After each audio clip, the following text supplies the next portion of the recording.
Замечали ли вы, что в потоке движения не все автомобили бросаются в глаза, и только некоторые на самом деле выделяются и привлекают наше внимание? Это видео про мои 5 любимых машин, которые я решила собрать в одном ролике и рассказать про них немножечко побольше. А вы можете в комментариях оставить мне свой список, например, самых привлекательных авто, и мы посмотрим, совпадают ли наши вкусы или нет. Да и вообще мне просто приятно читать ваши комментарии, поэтому просто поделитесь своим мнением, когда у вас будет возможность. Ну и обязательно подпишитесь на это видео, поставьте колокольчик, в общем, вы все знаете. Поехали!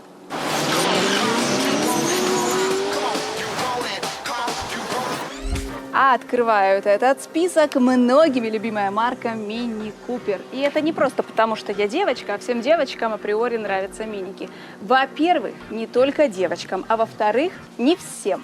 Я знаю, у меня есть подруги, которые, например, им они вообще не нравятся. Конечно же, отметить, что в харизме этому автомобилю не занимать, потому что они помогли преодолеть все классовые барьеры, которые только существовали. На них ездили и представители рок-индустрии, и молочники, и хипстеры, и даже представители королевских семей и гонщики. Ну а как же еще, если он такой шустрый, модный, молодежный? Кстати, вы помните фильм «Ограбление по-итальянски»? Компания Fiat ведь даже денег готова была дать создателям фильма ради того, чтобы в фильме засветить свои машинки. Но очарование Мини Купера оказалось слишком сильным, и победить им не удалось. К тому же, Мини ассоциируется с гонками куда больше, чем любое другое малоразмерное авто. Поэтому, если и уходить от полиции узкими переулками, то только на том, что быстро и легко рулится. И отлично проскальзывает в любую щель и паркуется в любой дырке. А если не считать размера недостатком, то я бы сказала, что это оптимальный городской автомобиль. Шустрый, маневренный, быстрый, компактный. Именно то, что нужно, если вы ищете символ веселья, свободы. Вот что такое автомобили Мини. Jeep Wrangler. Еще один пучеглазик, за который цепляется взгляд, когда он едет по улице. В конце 90-х компания Chrysler искала способ, как же восстановить позиции модели Wrangler на рынке. И что же они для этого сделали? Конечно же, привлекли море маркетологов для того, чтобы провести исследования, опросить потенциального пользователя, собрать статистику и организовать SWOT-анализ. Обычно такие исследования показывают, что людям нужно что-нибудь такое вот прекрасное, удобное. В общем, они были очень близки к тому, чтобы превратить это авто в обычный современный SUV, который бы сливался на дороге с миллионами других внедорожников. К счастью, они пригласили Клотера Рапай, упоминающего впоследствии вот эту вот историю в своей книге «Культурный код», которую я вам очень советую почитать. Он нехитрым набором вопросов определил, что для американского потребителя модели Wrangler кодом является конь. Существо, которое способно преодолевать бескрайние просторы, на котором чувствуешь свободу, ветер в волосах, и который, конечно же, не прихотлив в уходе, не боится грязи. На нем не обязательно должно быть удобно, зато нет никаких границ для человека, который ищет приключения. И еще лошади, никак не могут иметь квадратные глаза, поэтому фары у джипа были, есть и остаются круглыми. И этот логотип, 2 фары и решетка, ни с чем не спутаешь. Он узнаваем даже без слов. Правда, есть и другие авто, которые пытаются угнаться за этой харизмой и занять нишу джипа. Но неосознанно мы все равно сравниваем их с джипом, ведь не зря это слово стало именем нарицательным в русском языке. В мире множество маслкаров, про которые можно было бы говорить о том, что они потрясающие, фантастически привлекают внимание. Но никто, наверное, не сравнится с Доджем, особенно Чарджером, потому что не только его вот эти вот формы, но и фонари, которые встречаешь на дороге, если вы, конечно, встретили его на дороге, потому что я знаю, что в русскоязычных странах это достаточно редкий автомобиль.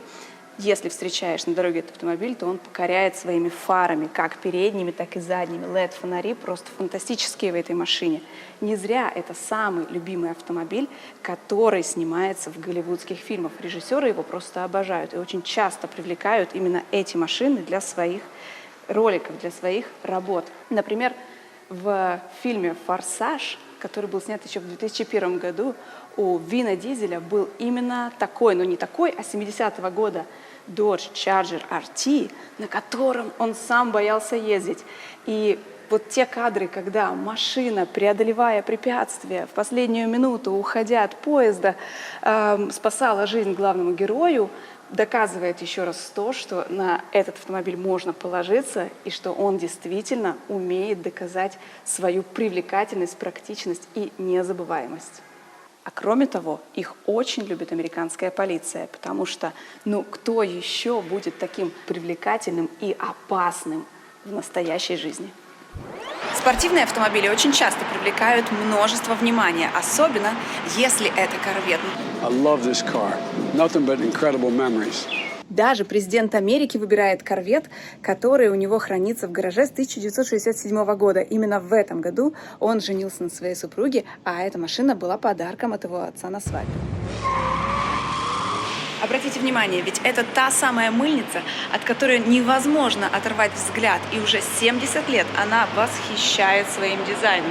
Более того, только представьте, что эти машины делались вручную, и в корпусе был использован пластик. Благодаря этому можно было достигнуть определенного дизайна, не похожего ни на одни другие автомобили того времени, и достаточно высокую легкость. Может быть, именно поэтому современный корвет имеет такой футуристичный и немного космический дизайн. Если мы говорим уже о яркой привлекательности, то согласитесь, что нельзя не заметить на дорогах этого милого гиганта. Cadillac Escalade, пожалуй, самое противоречивое авто. Но в то же время он эталон среди роскошных внедорожников. Этой модели чуть больше 20 лет, и за это время их было продано около 1 миллиона. Прошлые 4 поколения закрепили за этим авто звание шикарного грузовика. И сейчас Escalade превратился в ультрасовременный, оснащенный всеми технологиями вездеход, с просторным салоном и очень комфортной полуавтоматической системой вождения. Создатели из General Motors выложились по максимуму, чтобы оснастить своего великана не только технологиями, но и модным, выделяющим его на фоне остальных дизайном, за что он и попал в мой рейтинг. В длину Escalade 5,7 метров. 2 метра в ширину и почти столько же в высоту. И с каждым рестайлингом он становится все больше. По сути, это усовершенствованный Suburban или Yukon. Но если сравнивать его с нынешним рынком полноразмерных роскошных внедорожников, прямых конкурентов у этого автомобиля нет. Разве что Lincoln Navigator и Chevy Tahoe. Но даже они не дотягивают, потому что этот автомобиль со стандартным 6,2-литровым V8 и теперь уже 10-ступенчатой коробкой передач выдает 420 лошадиных сил. Вряд ли кто-то может превзойти этот Caddy. А как вы думаете, чем эти авто очаровывают девушек и почему так много женщин выбирает именно эту марку? Это был список из 5 самых привлекательных, на мой взгляд, авто. Ну а вы напишите или расскажите, какие машины нравятся вам и про кого я забыла упомянуть в этом видео. И обязательно подпишитесь на этот канал, потому что дальше я планирую одно из следующих видео посвятить 5 самым привлекательным автомобилям для инвестиций, потому что их цена на рынке может только расти в ближайшее время. Поэтому обязательно подпишитесь на этот канал и не пропустите следующее видео. Всех целую, берегите себя на дорогах. Пока!